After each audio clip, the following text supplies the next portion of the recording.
Good morning. कैसे हैं आप सभी लोग। आप में से कई सारे लोगों ने मुझसे डिमांड किया कि सर है ना बीएससी नर्सिंग कोर्स के बारे में बताइए, बिल्कुल फैक्चुअल डेटा बताइए कि एक्चुअली में हमें ये करियर के तौर पे चुनना चाहिए या नहीं चुनना चाहिए।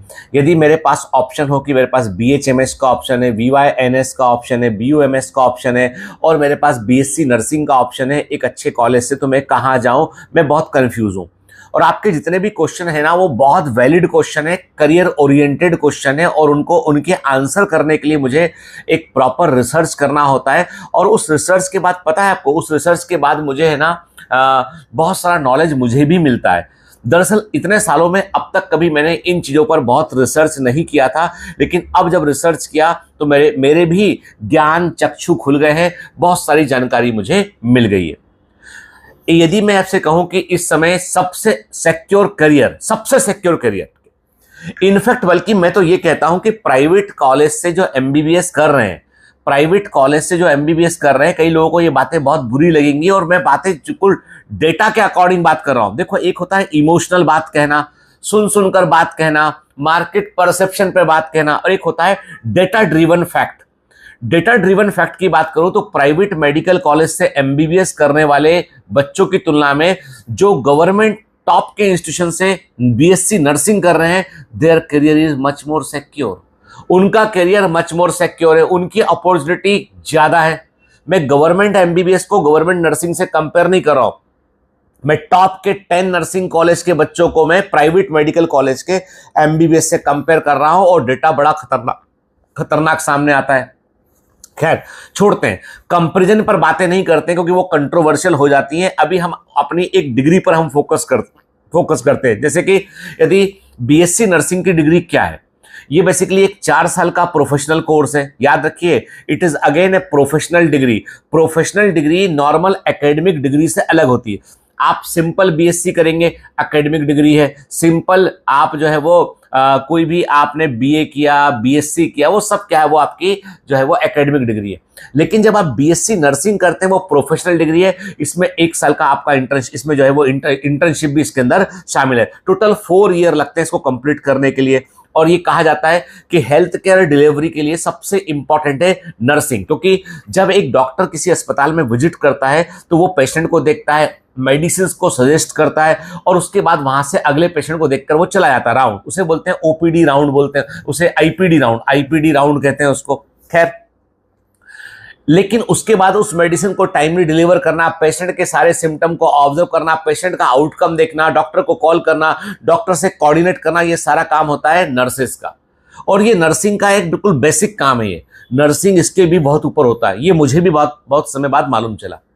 तो मैं इतना बोल जानता हूं कि बगैर नर्सेस के कोई पेशेंट हॉस्पिटल के अंदर ठीक नहीं हो सकता है। और यहाँ पे बॉम्बे में एक हॉस्पिटल है, इसका नाम है breach candy medical trust. Breach candy hospital की नर्सिंग पूरे इंडिया में सबसे फेमस है, सबसे बेस्ट है। साउथ के अंदर जितने हॉस्पिटल है उन सब में नर्सिंग बहुत अच्छा है। ठीक है, तो नर्सिंग अच्छा होने से पेशेंट आधा वैसे ही ठीक हो जाता है, आधा दवाओं से ठीक होता है, और ये सच्ची बात है। तो कहने का मतलब ये है कि आप ये सोचे ना कि नर्सेस का काम कमतर है, तो ये बिल्कुल गलत सोच रहे हैं आप।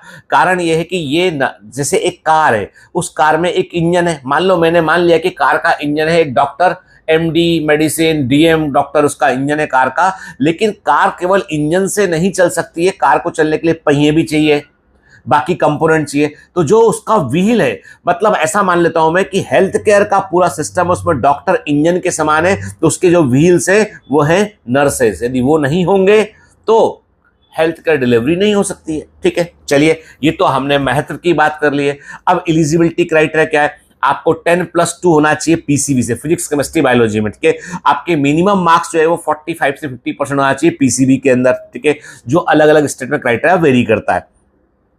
नीट यूजी के थ्रू, अब बड़ा इंपॉर्टेंट पॉइंट है, नीट यूजी के थ्रू टॉप के इंस्टीट्यूट जैसे कि एम्स हो गया, पीजीआईएमआर हो गया और जिपमर हो गया, वहां पर बीएससी नर्सिंग का कोर्स मिलता है आपको। ठीक है, और इसके अलावा स्टेट लेवल पर भी नर्सिंग एंट्रेंस एग्जाम होते हैं। इसके अलावा स्टेट लेवल पर कई प्राइवेट नर्सिंग कॉलेज में डायरेक्ट एडमिशन भी होता है। ठीक है, अब हम यहां पर बात करते हैं कि एक बड़ा इंपॉर्टेंट डेटा हमारे सामने है कि टोटल कितनी सीट्स हैं इंडिया में नर्सिंग की, बीएससी नर्सिंग की।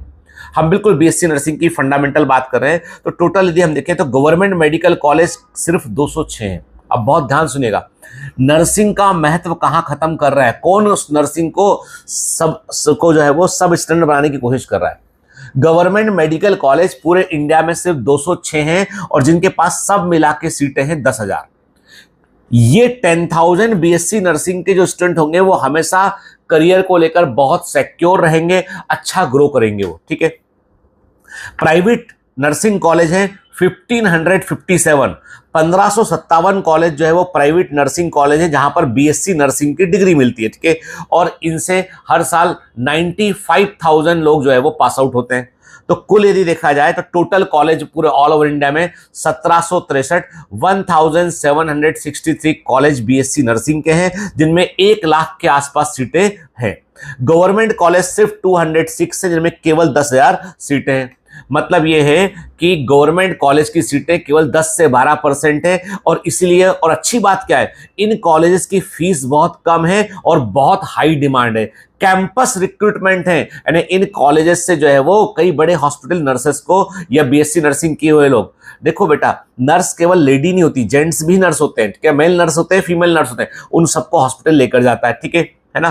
प्राइवेट नर्सिंग कॉलेज में खूब सारी सीट की अवेलेबिलिटी है, लेकिन बहुत क्वालिटी में वेरिएशन है। कुछ बहुत अच्छे इंस्टीट्यूशन भी हैं यहाँ पे, और कुछ ऐसे सिर्फ आपको कागज का टुकड़ा पकड़ा देंगे कि बीएससी नर्सिंग हो गया, जाओ अपना, ठीक है, कुछ नहीं आता होगा आप, ठीक है। तो वहां से बचिए। अब प्रश्न उठता है कि सर चलिए, आपने ये तो बता दिया कितनी सीटें। देखो, आज में थोड़ा सा वीडियो लंबा हो सकता है, डेटा पर बात करेंगे। दूसरा इंपॉर्टेंट है, टॉप 10 नर्सिंग कॉलेज क्या है। यदि ये मिलते हैं तो किसी भी प्राइवेट कॉलेज से एमबीबीएस करने से बेटर है। ये कहने को वो डॉक्टर है, पर उनको कोई ना अर्निंग है ना डिमांड है उनकी, के ये फैक्ट है। बहुत दिक्कत है, आपको आज समझ में नहीं आ रहा क्योंकि आप आज इंटर कर रहे हैं। 5 साल बाद का सीन देखिए आप, 5 साल बाद का सीन डिफरेंट होगा। तो अभी यदि मैं बोलूं आपसे कि top BSc nursing college India में टॉप 10 कॉलेज क्या है, उनमें कितनी सीट्स है। सबसे नंबर 1 पर है एम्स न्यू दिल्ली, सिर्फ 120 सीटें हैं एम्स न्यू दिल्ली। दूसरा है पीजीआईएमआर चंडीगढ़, 100 सीट्स हैं। सीएमसी बेल्लोर में 110 सीट्स हैं। जिपमर पौंडीचेरी में 100 सीट्स हैं। Lady Hardinge Medical College Delhi में 80 सीट्स हैं। ये टॉप 10 कॉलेज है, मैं क्रम से बता रहा हूं। नंबर 1 पर एम्स न्यू दिल्ली है 120 सीट के साथ में। पीजीआईएमआर चंडीगढ़ नंबर 2 पे 100 सीट्स हैं। नंबर 3 पे सीएमसी बेल्लोर है 110 सीट्स हैं। नंबर 4 पे जिपमर पौंडीचेरी है 100 सीट्स हैं। नंबर 5 पर Lady Hardinge Medical College Delhi है 80 सीट्स है। नंबर 6 पे मणिपाल कॉलेज ऑफ नर्सिंग है 100 सीट है। नंबर 7 पे निमहांस बेंगलोर है 80 सीट्स है। नंबर 8 पे एसआरएम कॉलेज ऑफ नर्सिंग है चेन्नई का 80 सीट्स है। नंबर 9 पे Apollo college of nursing Hyderabad में है 80 सीट्स हैं। और नंबर 10 पे है Fortis college of nursing 60 seats हैं, ठीक है। तो टॉप 10 नर्सिंग कॉलेज जहां से बच्चे बीएससी नर्सिंग करने के साथ ही रिक्रूट होते हैं और जो बहुत अच्छा ग्रो करते हैं। इंटरेस्टिंग बात है, कई सारे बच्चे फॉरेन चले जाते हैं यहां से, ठीक है, और वहां जाके 50 लाख से लेके 1 करोड़ रुपए साल भी कमाते हैं। अब आपको बताऊंगा आगे में, डेटा चौंका देने वाला है, बिलीव मी, ठीक है। तो ये जो कॉलेज है इनमें प्रीमियम एजुकेशन है, एडवांस लेवल की नर्सिंग ट्रेनिंग है यहाँ पे, और हाई रेट ऑफ एम्प्लॉयमेंट यहाँ पर है, ठीक है। कैरियर स्कोप क्या है, यदि हम बीएससी नर्सिंग कर लेते हैं तो हमारे पास क्या कैरियर स्कोप है। तो देखिए, गवर्नमेंट सेक्टर में देखा जाए तो एम्स के अंदर हर बहुत बड़ी संख्या में नर्सेस की आवश्यकता है। और अब एम्स अकेला दिल्ली में नहीं, कई जगह पे, और वो हमेशा गवर्नमेंट कॉलेज से पास आउट एक्सपर्ट नर्सेस को ही वो रिक्रूट करते हैं। इसके अलावा रेलवेज के अपने हॉस्पिटल सेटअप हैं, वहां पे नर्सेस की रिक्वायरमेंट है। ईएसआईसी जो इंश्योरेंस सेक्टर के जो हॉस्पिटल्स है ईएसआईसी के, वहां पर बड़ी पैमाने पर नर्सेस को रिक्रूट किया जाता है। इसके अलावा स्टेट हॉस्पिटल हो गए, जो कम्युनिटी हेल्थ केयर सेंटर्स हो गए, प्राइमरी हेल्थ केयर सेंटर्स हो गए, मिलिट्री नर्सिंग के सेंटर हो गए, हेल्थ मिशंस हो गए, इन सब में नर्सेस की आवश्यकता होती है। यहाँ पर मेरिट बेसिस पर जो है वो वैकेंसी निकलती है और आपको बढ़िया सैलरी के साथ रिक्रूट किया जाता है। इसके अलावा समय समय पर स्टेट पीएससी और एसएससी के थ्रू भी नर्सिंग ऑफिसर पोस्ट का नाम क्या है, नर्सिंग ऑफिसर के रिक्रूटमेंट होते हैं, पीएससी के थ्रू भी होते हैं और एसएससी के थ्रू भी होते हैं। ये गवर्नमेंट सेक्टर की बात की मैंने। यदि प्राइवेट सेक्टर में आते हैं तो प्राइवेट सेक्टर में जो टॉप के हॉस्पिटल्स हैं, अपोलो, फोर्टिस, मैक्स, एस्टर, मेदांता, इन सब में जो है स्पेशलाइज और हाईली ट्रेंड नर्सेस की आवश्यकता होती है जो अच्छे पेमेंट के साथ रिक्रूट किए जाते हैं। ठीक है, लेकिन जरूरी यह है कि आपका स्पेशलाइजेशन जो है वो आईसीयू, इमरजेंसी, नियोनेटल केयर में सबसे हाईएस्ट पेइंग नर्सेज होती है आईसीयू के अंदर, इमरजेंसी मेडिसिन के अंदर और नियोनेटल केयर में। ऑपरेशन थिएटर का यदि आपने कोई कोर्स नर्सिंग के बाद कर रखा है तो आपका एम्प्लॉयमेंट चांस और बढ़ जाता है। पीडियाट्रिक में यदि आप एक्सपर्ट है, एक्सपर्ट पीडियाट्रिक में नर्सिंग के एक्सपर्ट है तो आपका स्कोप बढ़ जाता है। डायलिसिस के बारे में आपने कोई फेलोशिप छोटा कोर्स कर रखा है नर्सिंग के बाद में तो आपको अच्छे से एम्प्लॉयमेंट मिल जाएगा कॉर्पोरेट हॉस्पिटल में। ठीक है, ऑन्कोलॉजी और पैलेटिव केयर में यदि आपने कुछ कर रखा है तो आपका स्कोप बढ़ जाएगा। ठीक है, तो कहने का मतलब यह है कि आपको बीएससी नर्सिंग के बाद एक छोटा फेलोशिप कोई लेना पड़ेगा जिससे कि आपका एम्प्लॉयमेंट का चांस बढ़ जाए कॉर्पोरेट सेक्टर में। ठीक है, इसके अलावा समय समय पर WHO, UNICEF, NRHM, Red Cross, public health programme में भी नर्सेस की आवश्यकता होती है। फिर एकेडमिक फील्ड की बात करें कि भी पढ़ाने का शौक है हमको तो clinical instructor, nursing tutor, assistant professor, ये सब के लिए भी आपको जो है वो अपॉर्चुनिटी खुल जाती है। ठीक है, तो ये तो बात होगी क्या करियर ऑप्शन है उसकी।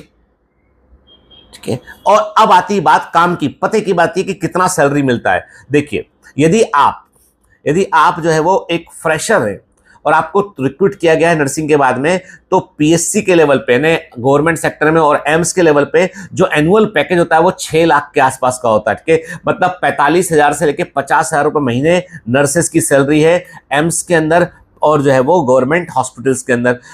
यदि आप प्राइवेट सेक्टर में जॉब करते हैं आप, ठीक है, देखो मैंने कहा ना गवर्नमेंट, अब इसमें भी कंडीशन है, गवर्नमेंट कॉलेज से पास आउट है आप, गवर्नमेंट कॉलेज से पास आउट है आप, बीएससी नर्सिंग का डिग्री गवर्नमेंट कॉलेज से लिया है, टॉप इंस्टीट्यूशन से लिया है तो 50,000 से 60,000 रुपए महीना सैलरी है। पैकेज 6 लाख से 7 लाख के बीच वेरी करता है आपका शुरू में। ठीक है, प्राइवेट कॉलेज से पास आउट है आप तो 15 से 20,000 रुपए महीने की नौकरी मिलती है आपको, तो 2 लाख से लेके 3 लाख रुपए का पैकेज मिलता है आपको यदि प्राइवेट नर्सिंग कॉलेज से पास आउट है आप। ठीक है, यदि आपको 5 साल का अनुभव हो जाता है, जब आप बीएससी नर्सिंग करने के बाद कहीं काम करते करते 5 साल का आपको अनुभव हो जाता है तो नर्सेस की सैलरी जो है वो गवर्नमेंट सेक्टर के हॉस्पिटल में 80,000 से लेकर 1 लाख रुपए तक है। मतलब आपको 9 लाख से लेकर 12 लाख तक का पैकेज मिल सकता है। और यदि आप एकेडमिक पढ़ाने में जाते हैं आप तो नर्सिंग ट्यूटर की सैलरी जो है वो 60,000 रुपीज पर मंथ के आसपास है। मतलब आपको 6 से लेकर 7 लाख का पैकेज यहां पर मिलेगा। ठीक है, ये बातें मैंने बताई हैं आपको किसके बारे में, ये बताइए मैंने आपको इंडिया में एम्प्लॉयमेंट के बारे में मैंने आपको ये बताया। ठीक है, लेकिन यदि आप बीएससी नर्सिंग कर रहे हैं, मान लो आपने एम्स से, ध्यान से मेरी बात सुनिएगा, बड़ी मजेदार बातें आने वाली है। एम्स से आपने बीएससी नर्सिंग किया है, पीजीआईएमआर से बीएससी नर्सिंग किया है, टॉप के 10 इंस्टीट्यूट में से कहीं से भी आपने बीएससी नर्सिंग किया है और उसके बाद आप प्लान कर सकते हैं यूएसए जाने के लिए, America, UK, Canada, Australia, Germany, UAE, Ireland और न्यूजीलैंड, यहां पर बड़ी डिमांड है इंडियन नर्सेस की। ठीक है, और लेकिन इसके लिए आपको कुछ एग्जाम निकालने पड़ेंगे। यदि आपको यूएसए और कनाडा जाना है तो NCLEX का एग्जाम निकालना पड़ेगा। यूके जाना है तो CBT और OSC ऑस्की एग्जाम निकालना पड़ेगा। और यदि आपको ऑस्ट्रेलिया जाना है तो AHPRA या ब्रिजिंग एग्जाम बोलते हैं वो निकालना पड़ेगा आपको। यदि जर्मनी जाना है तो आपको जो है वो जर्मन लैंग्वेज में मैं आपको नंबर स्कोर करना पड़ेगा और साथ में आपको जो है वहां के नर्सिंग काउंसिल में रजिस्टर करना पड़ेगा। ठीक है, तो लेकिन इन सभी जगह जाने के लिए के पहले आपको एक प्री रिक्विजिट कंडीशन और भी है। इन एग्जाम को तो निकालना ही है, साथ में आपको जो है वो इंग्लिश लैंग्वेज का एग्जाम भी पास करना होगा जो IELTS होता है, IELTS या OET, जो इंग्लिश में सेफ स्कोर आपको लाना होता है। बस उसके बाद आप एलिजिबल आते हैं कि आप कम्युनिकेट कर पाएंगे वहां के पेशेंट से। सिंपल सी बात है, अमेरिका जा रहे हैं यदि नर्सिंग प्रैक्टिस करने के लिए तो वहां पे तो आदमी अंग्रेजी बोलेगा ना, तुम्हारा तेलुगु या बिहारी या बंगाली नहीं बोलेगा ना बेटा, तो वो एग्जाम इसलिए जरूरी होते हैं। ठीक है, अब कितना कमाई होती है यदि आप फॉरेन चले जाते हैं, यदि आप अमेरिका में जाकर आप जो है नर्सिंग की प्रैक्टिस करते हैं तो आपकी एनुअल इनकम आपकी है 60 लाख से लेकर 80 लाख रुपए। यदि कनाडा में जाते हैं तो 50 लाख से लेकर 65 लाख रुपए एनुअल इनकम है। यूके में जाते हैं तो 40 लाख से 50 लाख एनुअल इनकम है। ऑस्ट्रेलिया में जाते हैं तो 50 से लेकर 60 लाख रुपए एनुअल इनकम है। जर्मनी में जाते हैं तो 25 से लेकर 35 लाख एनुअल इनकम है।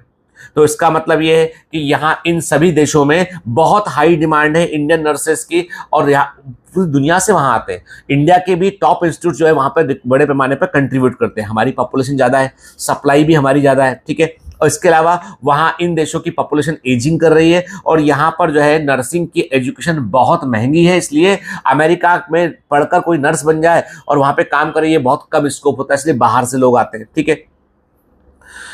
फिर आपके दिमाग में दूसरी बात आती है, क्या वहाँ यूएसए में काम करेंगे तो परमानेंट रेजिडेंसी मिल जाएगा? बिल्कुल मिलेगा। आप काम करेंगे तो आपको permanent residency, long term visa सब मिलेगा आपको, ठीक है। अब किसी को दिमाग में आता है सर बीएससी नर्सिंग करने के बाद मुझे और पढ़ाई करनी है तो मैं क्या कर सकता हूँ? बीएससी नर्सिंग करने के बाद और पढ़ाई करनी है तो आप एमएससी नर्सिंग कर सकते हैं, जिसमें कई सारे स्पेशलाइजेशन होते हैं, ठीक है। जैसे हम एमडी करते हैं अलग अलग ब्रांच में, वैसे एमएससी नर्सिंग अलग अलग ब्रांच में कर सकते हैं। पीएचडी कर सकते हैं नर्सिंग में आप सबसे अच्छा है nurse practitioner programme, critical care में, मिडवाइफरी में नर्स प्रैक्टिशनर प्रोग्राम कर सकते हैं आप। हॉस्पिटल एडमिनिस्ट्रेशन को सीखकर आप वहां पर जो है वो एमबीए कर लें, MPH masters of public health कर लें आप, एमपीएच कर लें, हॉस्पिटल एडमिनिस्ट्रेशन का कोर्स कर लें आप, तो उससे हॉस्पिटल में आप एडमिनिस्ट्रेटर के पोस्ट पे आ सकते हैं, ठीक है। फिर क्या स्कोप है नर्सिंग का? यदि मैं आज नर्सिंग को चुनता हूं या चुनती हूं तो अगले 5 साल में क्या स्कोप है? तो नंबर 1 बहुत बड़ी बात है जो रिसर्च में सामने आया है कि डब्ल्यूएचओ ने प्रिडिक्ट किया है। डब्ल्यूएचओ ने 2024 के एंड में या 25 के शुरुआत में उन्होंने कहा है कि आने वाले अगले 5 साल में 1 मिलियन नर्सेस की आवश्यकता होगी अकेले इंडिया में। अकेले इंडिया में 1 मिलियन नर्सेस की आवश्यकता होगी, जो ट्रेंड होना चाहिए। पूरी दुनिया में ये शॉर्टेज 6 मिलियन की होगी। 60 लाख नर्सेस चाहिए पूरी दुनिया में, और इतनी सप्लाई नहीं है। और वो सब हाई क्वालिटी की बात चल रही है, अच्छे कर। ये प्राइवेट कॉलेज वाले जो बना बना के डिग्री बांट रहे हैं ना, इससे कुछ आएगा नहीं, तो आप इंटरव्यू में ही फेल हो जाएंगे, ठीक है। तो गवर्नमेंट को बड़े पैमाने पर पब्लिक हेल्थ इंफ्रास्ट्रक्चर पर खर्च करना पड़ेगा। तो आने वाले समय में तकरीबन 10 लाख जॉब निकलने वाले हैं इंडिया के अंदर अगले 5 सालों में, और 60 लाख जॉब निकलने वाले हैं पूरी दुनिया के अंदर, ठीक है। फिर एक नई डिग्री जो इंडिया में इंट्रोड्यूस होने वाली है, मैं कह रहा हूं 2026 में, जब आप नर्सिंग का कोर्स कर रहे होंगे तब 26 या 27 में एक रूल आएगा जिसमें कि नर्स प्रैक्टिशनर को जो है वो परमिट किया जाएगा कि वो दवाएं लिख सकता है। जैसे अमेरिका में तो नर्स प्रैक्टिशनर जो होते हैं उनको अथॉरिटी प्रोवाइड की जाएगी, वो बीमारी को डायग्नोस कर सकते हैं, ट्रीट कर सकते हैं, और एलोपैथिक मेडिसिन को अधिकार के साथ प्रिस्क्राइब कर सकते हैं अप टू ए बेंचमार्क। एक सर्कल होता है कि कौन सी मेडिसिन दे सकते हैं, कौन सी नहीं दे सकते हैं। ये फैसिलिटी बीएएमएस को कुछ जगह मिली है, कुछ जगह नहीं मिली है, लेकिन बाकी पैथी में तो वो होगा ना कि आप आयुर्वेदिक छोड़ के क्यों एलोपैथिक लिख रहे हो, होम्योपैथी छोड़ के क्यों लिख रहे हो, लेकिन नर्स तो चूंकि वो एलोपैथिक की ही है, तो वो उसके लिए तो ये स्कोप खुल जाता है नर्स प्रैक्टिशनर का। और अमेरिका में नर्स प्रैक्टिशनर की जो वैल्यू है हमारे यहाँ के जनरल फिजिशियन के बराबर की है, मतलब उसको जनरल फिजिशियन के समान ही वो ट्रीट कर रहे होते हैं, ठीक है। फिर ओंकोलॉजी, कैंसर, पैलेटिव केयर, जो बहुत ओल्ड एज के लोग हैं, कोई बीमारी है और उनको अंतिम समय में केयर चाहिए, उसकी डिमांड बहुत बढ़ रही है। क्रिटिकल केयर, पैलेटिव केयर और ऑन्कोलॉजी में जो स्पेशलाइज लोग होंगे उनको बहुत हाई डिमांड उनकी रहने वाली है। फिर ग्लोबल माइग्रेशन होगा, इंडिया से बड़े पैमाने पर स्किल्ड नर्सेस को पूरी दुनिया में जाने का मौका मिलेगा, और इसका मतलब इसके लिए बहुत सारी कंट्रीज, यूके ने, जर्मनी ने, जापान ने भारत के साथ में बाइलेटरल एग्रीमेंट कर रखे, कई यूनिवर्सिटी के साथ में उन्होंने टाई अप कर रखा है, ठीक है। फिर होम केयर, आजकल एक दूसरी हेल्थ केयर सर्विस चली है कि घरों में आईसीयू सेटअप लगा देते हैं, वहां पे नर्सेस डॉक्टर की सलाह पे पूरा ध्यान रखती है, वो नर्स प्रैक्टिशनर ही होती है, तो उनकी डिमांड बढ़ेगी और उसमें एक बड़ा अच्छा पैकेज मिलेगा लोगों को, ठीक है। इसके अलावा जो टेक्नोलॉजी है वो टेक्नोलॉजी आपको गाइड कर सकती है, तो दैट मे बी पॉसिबल कि कुछ हद तक प्रैक्टिसिंग फिजिशियन का काम एआई करने लगे अगले 5 साल में। कुछ हद तक जनरल फिजिशियन जैसी चीज खत्म होने लगेगी, क्योंकि जनरल फिजिशियन जो है वो खत्म तो नहीं होगी, लेकिन उसका काम एआई संभालने लगेगा। लेकिन पेशेंट को उसको जो है वो का केयर करना, पेशेंट को उठाना बिठाना, उसको दवा देना टाइम पे, ये एआई नहीं कर सकता, ये इंसान को ही करना पड़ेगा। तो कहते हैं कि आने वाले समय में नर्स प्रैक्टिशनर के ऊपर एआई का इंपैक्ट कम पड़ेगा, एक जनरल फिजिशियन के ऊपर थोड़ा अधिक पड़ेगा, स्पेशलाइज के ऊपर थोड़ा और कम होगा, ठीक है, मतलब कम रहेगा। लेकिन मेडिकल फील्ड में एआई जब घुस जाएगा तो मेडिकल फील्ड में वो इंटेलेक्चुअल सलाह देना पसंद करेगा। जैसे अभी क्या हुआ कि केस हुआ था कहीं पे 10 डॉक्टर डायग्नोस नहीं कर पा रहे थे बीमारी, लेकिन उस सिम्टम को जब एआई में डाला गया तो उसने बीमारी खोज की थी कि ये रेयर बीमारी है। जब उसका इलाज शुरू किया डॉक्टरों ने तो वो पेशेंट ठीक हो गया। मतलब एआई डॉक्टर्स की हेल्प करेगा। नर्सिंग में क्या है, नर्सिंग में जब टेक्नोलॉजी इंटीग्रेट करेगी तो नर्सेस का काम और इफेक्टिवली और बेहतर हो जाएगा। लेकिन नर्सिंग तो ह्यूमन टू ह्यूमन टच की बात है, तो यहां पर जो है वो उतना इम्पैक्ट करियर में नहीं पड़ेगा। फिर बहुत सारी home health agencies, wellness startup और एल्डरली केयर सेंटर्स खुल रहे हैं, तो नर्सिंग के बाद में आपको इंटरप्रेन्योरशिप का भी ऑप्शन आपके लिए खुल जाता है। ठीक है, अगले 5 साल में जो है वो, यदि हम बीएससी नर्सिंग ग्रेजुएट को इन 5 इयर्स एक committed BSc nursing graduate can become, क्या बन सकते हो आप? ठीक है, बीएससी नर्सिंग पास करने के बाद अगले 5 साल में करियर कहां पहुंच सकता है? तो सीनियर आईसीयू नर्स बन सकते हैं, क्लिनिकल एजुकेटर बन सकता है व्यक्ति, नर्स प्रैक्टिशनर, बहुत डेकोरेटेड पोस्ट है फॉरेन में के, वो बन सकता है, पब्लिक हेल्थ ऑफिसर बन सकता है व्यक्ति। ठीक है, अब क्वेश्चन ये उठता है कि चलिए आपने इतनी सारी बातें बीएससी नर्सिंग के बारे में की, क्या आप इसको बीएचएमएस और वीवाईएनएस से कंपेयर करोगे? बीएचएमएस वाले बहुत गुस्सा हो जाएंगे मुझसे और मेरे घर आएंगे लड़ने के लिए कि सर आप हमारे बारे में ऐसा क्यों बोल रहे हो। वीवाईएनएस वाले भी जो है वो ऐसे गाली बकेंगे। ठीक है, पर सच्चाई बता रहा हूं, मैं डेटा बोल रहा हूं बेटा, अपने मन से नहीं बोल रहा हूं। ड्यूरेशन, बीएससी नर्सिंग में 4 साल, बीएचएमएस में 5.5 साल, वीवाईएनएस में 5.5 साल। जॉब सिक्योरिटी, ध्यान सुनिएगा, हम टाइटल पे कंपेयर करें। जॉब सिक्योरिटी बीएससी नर्सिंग में हाई, बीएचएमएस में मॉडरेट और लो, और बीवाईएनएस में वेरी लिमिटेड। डेटा कहता है गवर्नमेंट जॉब बीएससी नर्सिंग में अबंडेंट, बड़ी संख्या में, बीएचएमएस में फ्यू और वीवाईएनएस में वेरी फ्यू। डेटा कहता है, मेरे सामने डेटा है पूरा, ठीक डेटा। फिर एब्रॉड स्कोप, बाहर के देशों में स्कोप, बीएससी नर्सिंग में एक्सीलेंट, बीएचएमएस में वेरी वेरी लिमिटेड, वीवाईएनएस में ऑलमोस्ट नन। ठीक है, सैलरी देखी जाए, रेंज सैलरी की, बीएससी नर्सिंग में 3 लाख रुपए से लेके 8 लाख रुपए सालाना, 3 lakh rupees minimum, 8 lakh rupees maximum, एक नॉर्मल एवरेज व्यक्ति की सैलरी है। ठीक है, और बीएचएमएस में 2.5 से लेके 4 लाख, 2.5 लाख से लेके 4 लाख रुपए पर एनम। ठीक है, और वीवाईएनएस में 2 लाख से लेके 3 लाख रुपए पर एनम। इंटरप्रेन्योरशिप के चांसेस कि आप कुछ अपना शुरू करना चाहते हैं, तो इंटरप्रेन्योरशिप के चांसेस बीएससी नर्सिंग में कम है, लो है। मतलब बीएससी नर्सिंग के बाद आप सोचे कोई स्टार्टअप शुरू कर दे तो थोड़ी संभावनाएं कम है, बीएचएमएस के बाद संभावनाएं अधिक है। होम्योपैथी वाले के पास अधिक संभावनाएं है, वीवाईएमएस के पास मॉडरेट संभावना, वो वेलनेस केयर सेंटर खोल सकते हैं। तो मतलब यदि मैं इंटरप्रेन्योरशिप की बात करूं तो यहां पर बीएससी नर्सिंग पिछड़ जाता है बीएचएमएस और वीवाईएनएस से। रिकॉग्निशन की बात करें, समाज में रिकॉग्निशन की बात करें तो बीएससी नर्सिंग का हाई रिकॉग्निशन है, क्लिनिकल एक्सपर्टाइज का बहुत हाई रिकॉग्निशन है। ठीक है, अब्रॉड में और ज्यादा रिकॉग्निशन है। बीएचएमएस का मिक्स्ड व्यू है, कुछ लोग डॉक्टर मानते हैं इनको, कुछ लोग नहीं मानते हैं इनको। ठीक है, बीवाईएनएस का बहुत छोटा सा निके क्राउड है, बहुत छोटा सा व्यक्ति, छोटा सा ग्रुप ही इसको मानता है, अदरवाइज कोई इसको मानता नहीं है। ठीक है, फ्यूचर ग्रोथ की बात करें तो बीएससी नर्सिंग में रैपिड ग्रोथ है, डब्ल्यूएचओ ने इसको प्रिडिक्ट किया हुआ है। बीएचएमएस में बहुत स्लो ग्रोथ है, बहुत स्लो, अगले 5 साल में कोई बड़ा चेंज दिखाई नहीं पड़ता है इसमें। और बीवाईएनएस बीएचएमएस की तुलना में बेहतर है in terms of growth in 5 years, upcoming 5 year. अगले 5 सालों में वीवाईएनएस वेलनेस केयर सेंटर खुलने के कारण लोग अपनी हेल्थ की बजाय वेलनेस पर अधिक ध्यान देंगे। हेल्थ से ऊपर की चीज वेलनेस, तो वेलनेस केयर सेंटर और स्पा बड़े पैमाने पर खुलेंगे, जहां पर रिजॉर्ट्स खुलेंगे, जहां पर वीवाईएनएस को रिक्रूट किया जाएगा। तो वीवाईएनएस की फ्यूचर ग्रोथ बीएचएमएस की तुलना में बेहतर है, सबसे कम बीएचएमएस की है, और रैपिड फ्यूचर ग्रोथ है बीएससी नर्सिंग में। अब कंक्लूजन क्या है इसका? Final words, BSc nursing is not a compromise. BSc nursing top के इंस्टीट्यूशन की बात कर रहा हूं। तुम किसी गली कूचे के प्राइवेट कॉलेज में जाकर एडमिशन ले लोगे ना तो करियर खराब करोगे, बिल्कुल मत लेना, चाहे कोई कुछ बोले आप सबके। टॉप के सिर्फ गवर्नमेंट कॉलेज से बीएससी नर्सिंग करने की बात चल रही है यहाँ पे। तो BSc nursing from a government college is not a compromise, ये कोई कंप्रोमाइज समझौता नहीं, it's a mission, a chance to serve, lead and grow in the world of most respected profession.